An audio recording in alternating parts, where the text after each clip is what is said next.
Hey there, I'm Daniel. Welcome to Bandit's Keep. So in this video, we're going to talk a little bit about dungeon design and also kind of play styles.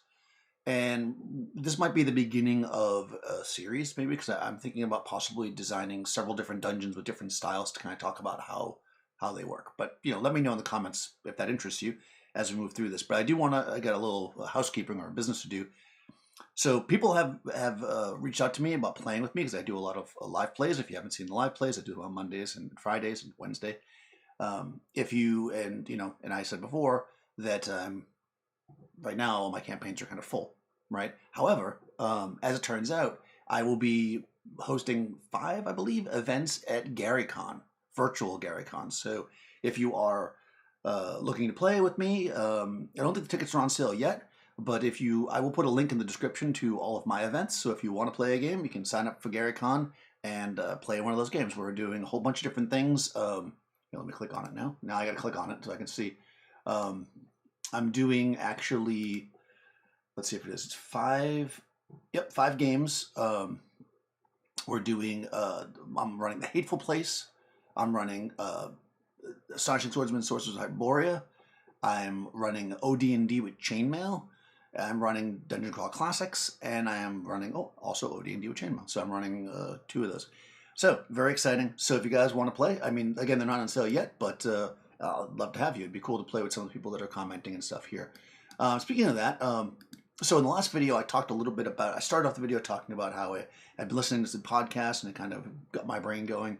I went back and listened to them again, and it turns out I was off base a little bit on the where I said that there was 2 callers to Andy's podcast, and they both kind of had this suck it up attitude. Actually, it was only really the first caller that had that attitude. The second caller, Jason, from Nerds RPG Variety Cast, actually had a lot of good advice and didn't actually have that type of tone or attitude. So I do apologize for kind of painting that in the wrong light.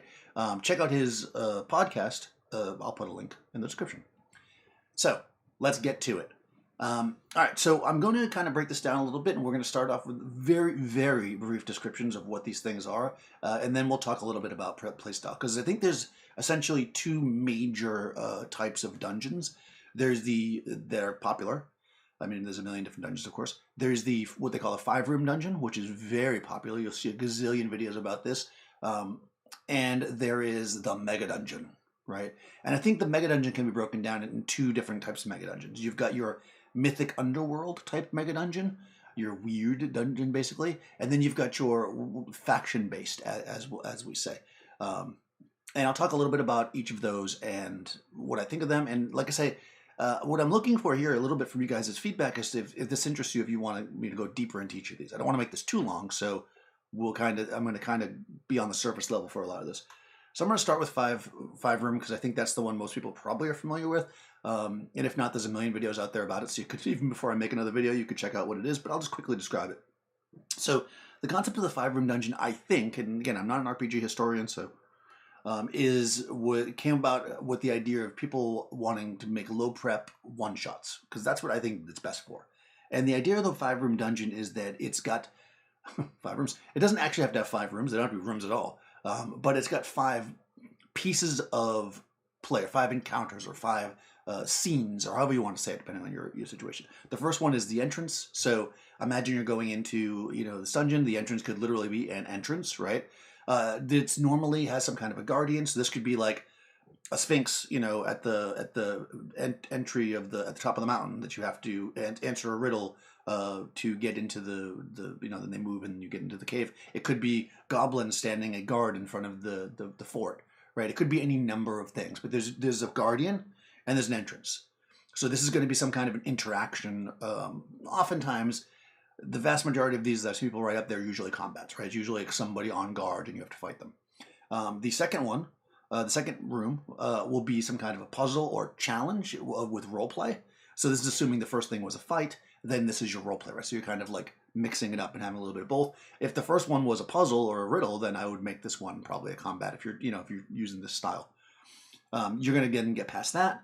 Then you're going to go to the third room, which is some kind of a setback. So that's usually a trick or some kind of, something maybe it's a labyrinth, or there's 2 different ways to go, or they gave you bad information, something that throws you back a bit. But eventually you'll overcome that. And when you do, what you'll do is you'll end up at the boss fight, right? The boss fight, the classic boss fight. You fight the boss, you beat them, and the fifth room is your reward. So that could be you go past the boss and there's a whole pile of treasure, or the reward might be you bring the proof back that you shut the boss down and the town rewards you, or whatever, That's your 5-room dungeon. It's a good formula for creating a storyline, which I think a lot of people like. I think that with more of a narrative, kind of straight. I don't want to say it's a railroad, because I know like, people jump at that. I don't mean that. I mean, it's more just like, this is the direction that it's going, right? This is the 5-room dungeon. You can create this. It's going to be interesting. And there's tons of variations on it. They don't have to go in that order either. These are the 5 rooms. They don't have to be in that order. Obviously, entrance is almost always going to be at the beginning, but the setback and the puzzle could be 2 different directions, so you don't even have to encounter all of them necessarily. So there's different ways to do it. I'm not bashing it. But it's much different than something like your mega dungeon. So your mega dungeon is generally designed for long-term player, campaign play. You're going to play it over the course of many adventures. The idea of the mega dungeon generally is that the characters are going to go into the dungeon, and they're going to come back out, and then they're going to go into the dungeon again, and they're going to come back out, and that's basically it. It's the adventure site. So my understanding of early mega dungeons was that it fell more into the underworld type, which is kind of what Gygax talks about in OD&D, and it's in some other articles I've read online where he talks about his dungeon and the different levels of it. They're very, you might use the term gonzo in today's talk. Like, they don't necessarily make sense sometimes. There'll be weird things like, why is this ogre in this room? Why is there like giants with a bowling alley? Like, how come there's teleporters here? Like, who put this here? Like, this is the crazy underworld. There's lots of secret doors. There's lots of kind of exploration, and there's lots of empty space. So that is a trait of both kinds of mega dungeons. But the difference generally in my overview of this is that, or my opinion or what I see, is that when you talk about somebody who talks about designing a 5-room dungeon, and if you look at a lot of modern dungeons, they are smaller, compact, and basically everything is connected and close together, right? Everybody is like, if it's a bandit camp, everybody there is a bandit, right? Or it's a goblin place, everybody's a goblin, or goblin adjacent. So, like, it's basically like a smaller area that is contained and that kind of makes sense because it all kinds of works together. You're going into the place. Whereas a mega dungeon might be on one level, it might be, kind of traditional, like monster, like giant spiders and like weird things. It's some kind of like ruin, and then you find stairs that go down, and that next level might be underwater. And then you find stairs down below where you would think, well, now the whole thing's underwater, right? No, that's not underwater at all. That's huge caverns where you're like full of mushrooms, Like, this is it can be weird, and each level has its own flavor a lot of times. They can shift and change. These types of dungeons really test the player skill, right? We talked about this before. It's all about the exploration. I mean, yes, you're going to encounter, creatures, and you're going to have combats and stuff, but it's really about the exploration. You're exploring, you're poking at things, you're using your 10-foot pole, you're searching for traps, you're moving silently, you're sneaking around corners, you're ambushing if need be, you're knocking things over to make sure they don't kill you, you're looking for secret doors. This type of dungeon falls into, in what I might call, and I got this kind of from Rob from Down the Heap podcast, adventure gaming. I don't know if he made that up. I doubt it. I think that's a regular term, but he talks about that a lot. A lot of people might assume, right, especially if you watch a lot of videos on YouTube, they'll always talk about making encounters, right? Like making these massive encounters where you fight all these bad guys. Because the more modern, the most current, I should say, version of D&D, which is the biggest RPG, is really it's really all about fighting. No matter how much it says it's about roleplay or whatever, like, the baseline is you gain experience points through fighting. I think they're going to change that. It seems like that milestones are becoming more and more popular. So, but really, you gain your XP through fighting, which means that if you sneak past the dragon and you steal their gold, you don't get XP for that, right? You get XP for, I mean, I know there's going to be people in the comments telling me that I'm wrong, but basically you get it for fighting them. That's how people interpret it. That's what they do. Whereas, let's say in certain types of RPGs, you might get it for gold, so you don't have to actually encounter anything. You could just, figure out how to get through this chest with all kinds of puzzles on it and stuff. And when you open it, There's gold in there, and you get the gold, and you get the experience points. So it creates a different type of play style and a different way of playing. And one of the reasons why I'm talking about this now, is I just played in a couple of sessions of D&D, and then also in a Call of Cthulhu game, although that was a little different, where we're kind of like dungeon crawling, where there was a lot of, well, in the D&D one, of course, there was fights, but there was a lot of like weird like things that we had to overcome. Like we could see that there was like puzzles and traps and stuff, and it just got me thinking of like how that's such a different style. You know, how you could play a game for 2 or 3 hours and never have a fight and still have a really good time. You know, so I got my little notes here. I want to make sure I don't miss things. So I'm giving the overview. Okay, we got that. Okay, so that's the mythic. So I talked a little bit about the mythic type. So, you know, again, you see these memes and these like things where it's like, oh, you know, why is there dragons on the 10th level of the dungeon? How does that make any sense? You know, the dragon would be flying through the eye. Well, you know, in a mythic underworld type dungeon, the 10th level of the dungeon might be a different dimension. It might actually have its own like world down there. Like it could be its own thing, and that's the thing with those kind of dungeons. They could be anything. They could be weird and interesting and bizarre. And if that's the way that you like to play, then you know, then it makes sense to have a dragon on the 10th level. The other type of, I just wanted to, before we get too far into it, the other type of kind of mega dungeon is the faction-based one, and I think we see that a lot. I mean, it comes up really quickly in early D&D, so this is not like a later thing. Janelle Jacquet is pretty famous for creating lots of dungeons that are like that. I don't know if she was the first, but she definitely was one of the very early people that did it, and one of the people that did it the best. And in a faction-based dungeon, you're going to, instead of it just being like what seems randomly placed things in this dungeon that are shifting and twisting and stuff, you're going to find like areas of the dungeons broken down and controlled by factions. So you might have orcs in one part of the dungeon, and you might have goblins in the other part, and then you might have a part of the dungeon where there's a minotaur, and then there might be a part that's like people stay out of because it's got all kinds of weird like oozes and stuff like that. But of course, there could be lots of lost treasure over there, right? And in that type of dungeon, you still have lots and lots of empty space, right? It's not designed, you know, as like move right through it. It's kind of a wander around and see what happens. Be quiet. Make sure that nobody hears you. Who are these factions? Who lives down here? How can we use them? How can we ally with them, or ally with somebody else against them to get what we want, right?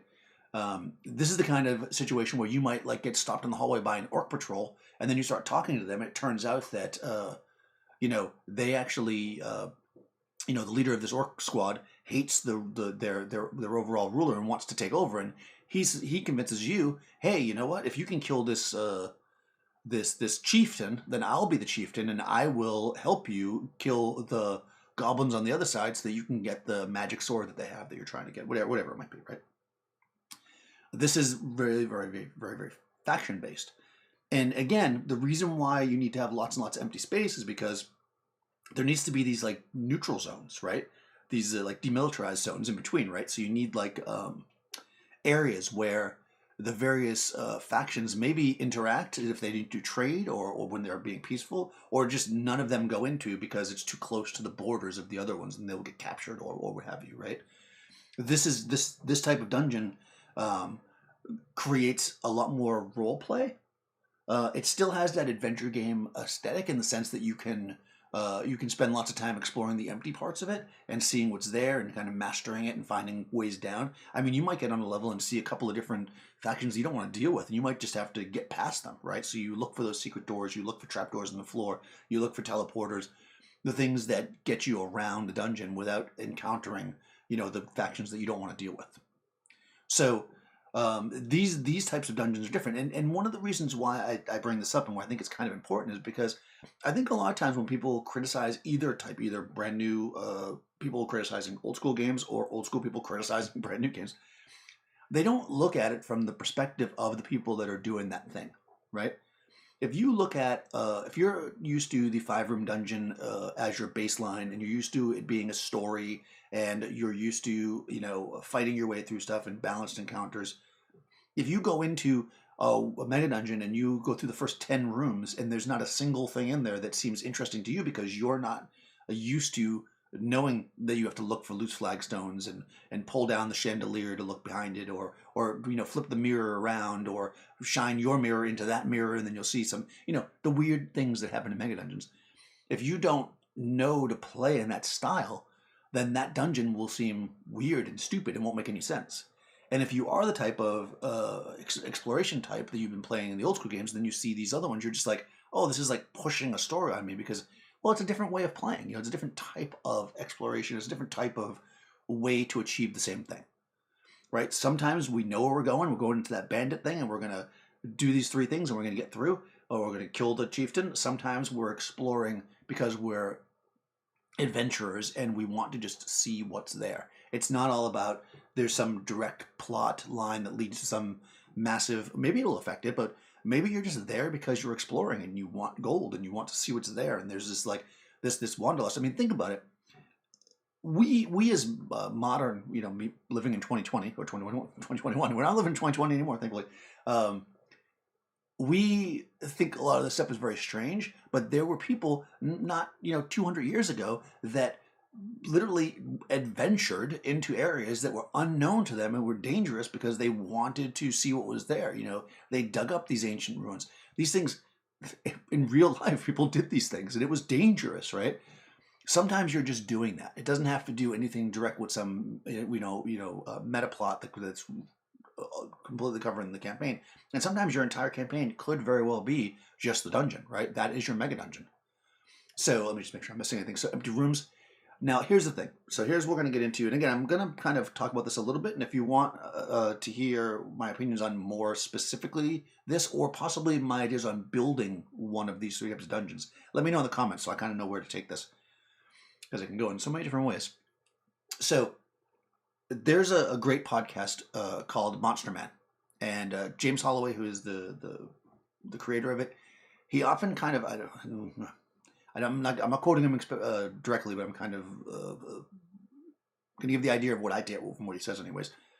He often talks about things like well, if you know your monsters, like trappers and like certain kinds of monsters that are kind of like gotcha monsters, he calls them, that they create. They will, if you use them too much or at all, they can create a certain play style that, based on what he said in the podcast, I get that he doesn't really like, which is the playstyle, which, interestingly enough, is closer to what I like, which is the poke everything with a 10-foot pole, take your time to look for traps every time, listen at every door. And that is 100% true, right? If you have pit traps and tripwires and things behind doors and, all this various stuff going on in your dungeons, the players are going to learn that they need to look for that stuff. And if they don't, then they will die, or not make to where they need to get. This will create a play style that will make them do that. If you have players that do that kind of stuff, and then it never is anything. They listen at every door, and there's never anything there. There's never a trap. There's never anything on the ceiling. Every single bridge that they walk across is a real bridge and doesn't crumble on them. Then they will stop looking because they just figure it's not going to happen, right? Because that's just not how you play. I think there is a fine balance in the middle. Like, I think you want people to check things, because if you remember, an OSR game is about, much of it is about resource management in the beginning, right? And one of the resources that you have is time. Because you've got torches, because remember, not everybody has dark vision. You've got torches you got to burn up, and you've only got so many arrows. You only can carry so much stuff when you're coming out of the dungeon. So the time and how far you want to go in and what you want to explore, it makes a difference, right? So you have to decide, do we want to listen at every door, when technically, if you're following rules like, let's say in BX, that takes a turn, and your torch only burns for 6 turns, right? So it's like, you're going to stop every single door, and so maybe you're not. Maybe you're going to do it sometimes, And what you want to do as a DM is try to telegraph as much as possible without being super obvious when those things might be helpful. I mean, I think any smart party is going to check the first few doors, for stuff, because you just don't know, kind of to get a feel for what the dungeon's like, right? Then as they're moving deeper, they're going to be less likely to do it, because if they see a very similar type door, they're going to be like, okay, well, these doors have not traditionally been a problem, so we're pretty good with just opening it, whatever. And this is kind of the play style that you'll create. If the very first door you open is trapped, then they're going to be paranoid, right, in that dungeon. And again, you're creating that vibe. And I'm not saying that it's a bad thing. I'm saying that that helps set the pace. What you don't want to do is have a dungeon where they've been exploring for 2 or 3 sessions, never hit a single trap. They finally find the room with the big load of treasure, and that kills them all on a TPK with some weird trap because they didn't check. Well, it's because you didn't kind of telegraph that the dungeon would have traps and weird things. You want to have these things happening, right? You want them to set the mood, right? Because remember, I mean, you're not your character. No matter how much you want to be immersed in your character, you're not your character, which means that it's easy to forget that you're in this dangerous dungeon if things aren't happening. So you want to try to telegraph, I guess is the best I keep saying that, the vibe of the dungeon. The same thing is true if it seems safe, you know? If the dungeon seems very safe, you kind of want to telegraph that as much as possible so that the players aren't, wasting time. And this is kind of, it's not easy, and it's not always successful when you try to do it, but things you need to consider are when you are, like every NPC that they meet shouldn't turn around and backstab them, right? Some of them, in fact, most of them, should probably actually be, I'm not going to say on the level, but at least not turn into a doppelganger or a dragon or whatever, I mean, they're out for themselves, obviously. Everybody they meet's going to be out for themselves. But you got to balance that with, I don't want to feel like everybody I meet is screwing me over, so I'm just going to stab every NPC in the face when I meet them. Like, you don't want to create that vibe. But then you also don't want to create the vibe where, like, every NPC is so helpful that they're like, well, NPC is going to help me, so I never have to be worried about them being stabbed in the face. And I think that, well, that's true in life, too, right? You meet a lot of people in life. Everybody seems like they have good intentions when you first meet them, but you have to kind of try to read between the lines, right? And see, is it worthwhile to interact with this person? What do they bring to the table? What's your characters should be the same. And in these dungeon, and I'm using the dungeons as like the overall thing here, but that's setting up your playstyle, right? Because I think these 5-room dungeons that are very formulaic tend to stay away from the lots of empty rooms, and like the tricks, I guess there is the setback, right? But there's they always end in a boss fight, right? One of the things that I really like about a lot of the older fiction, like from Appendix N, is that oftentimes the boss is not very tough. And this is true in life, right? If you think about gangsters or whatever, right? I mean, like gangster movies or whatever. A lot of times that like head gangster guy, maybe they were when they were younger, but they're usually older and they're not shooting people. I mean, they're ruthless, but they're not necessarily the toughest person anymore. They're tough because they have a reputation and because people follow them, right? They're charismatic, and that's why they're powerful. So, like the idea of just always having this like super boss at the end, I'm just not a big fan of that personally. I mean, that's just me. I always feel like a boss is more about control, and the end boss person typically is probably not going to be that physically strong necessarily, with the exception of maybe magic users, because they're going to get more powerful as they get older.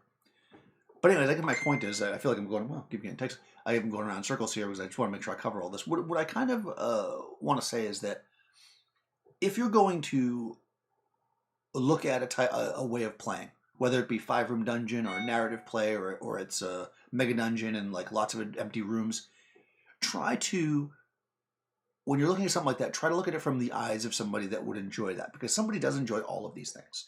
And if you want to try these things with your players, make sure that you telegraph that this is the way that the dungeon is going to be, right?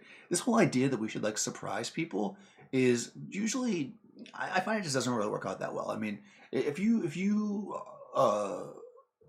don't know, that seems good on paper, but like it's hard enough to get the party to do the adventure if you don't just tell them what it is. But when if you give them 2 options, it's like if there's like literally 2 options, it would seem that there's a 50-50 chance the party will take the actual adventure, but more likely than not, they will not. If you want them to go a certain direction, you've got to either meta and tell them, or make it something that matters to their characters, right? And then you're not forcing them to do it, right? So if you want to do this 5-room dungeon thing and you're used to working in more of a mega dungeon sandboxy thing and you want them to go to the side quest, you just need to make that make sense. And then they will, I mean, that's just it. And if you are used to doing these really direct quests and you want them to do more exploration, then you kind of need to make that the case too. Maybe they hear rumors. This place is rumored to be deserted for years and years, but it's full of deadly traps, right? And that's basically, I guess, the long and short of it. And I think too, again, they could hear rumors about factions, right? Oh yes, in the Caves of Chaos, right? We know that there's a rumor that the goblins are working with the ogres, but the gnolls don't really like the ogre very much, right? So maybe the gnolls will help you kill that ogre, and then that helps you beat the goblins. And that's basically how your faction-based play works. So lots of different ways to play, and as your DM, lots of different ways to build your dungeon. So let me know if any of this interests you, and if you want to see dungeons being built, or maybe me explain these in more depth, because I know I'm kind of touching on each one a little bit at a time, so I'm trying to do an overview. I'm gonna make sure I hit everything. I have my little list here. Someday maybe I'll write a script, but I feel like I personally don't like watching videos where it's clear somebody's reading a script, so I hope you guys are fine with the fact that I'm kind of just off the cuff and I just have some notes here.